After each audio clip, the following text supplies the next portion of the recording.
If you drive or you use rideshare apps, there are some major changes coming tomorrow when some new laws go into effect.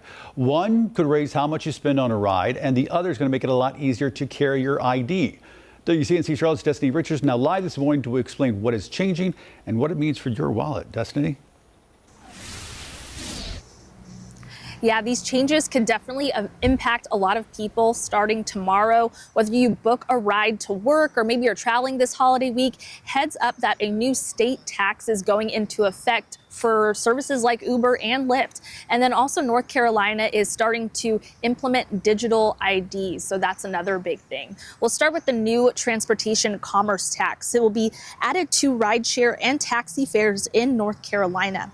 The tax appears on receipts just like a sales tax, and the rate depends on your ride. 1.5% for exclusive rides like a solo Uber or taxi, and 1% for shared rides where the service matches you with another passenger. If you control who's in the car with you, that's going to be treated as an exclusive ride service. The shared ride service, which is at the 1% rate, is if the taxi company or the transportation network company is putting you in the car with somebody else. Also starting tomorrow, mobile driver's licenses will be legally recognized in North Carolina.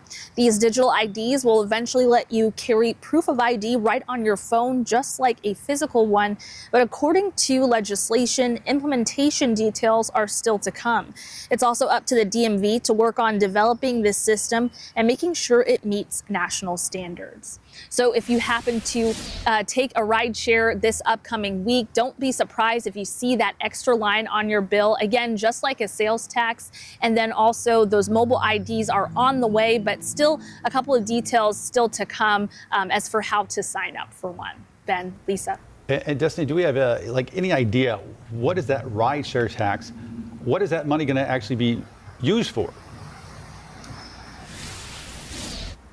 Yeah, so it is called a transportation commerce tax. So this is to raise funds for the state's highway fund, and this supports road and bridge maintenance across the state.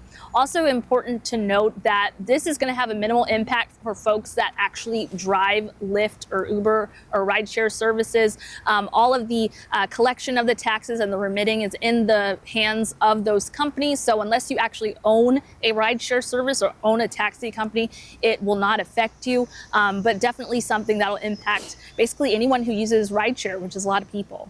A lot of folks. All right, Destiny Richards reporting live for us in Charlotte. Destiny, thanks.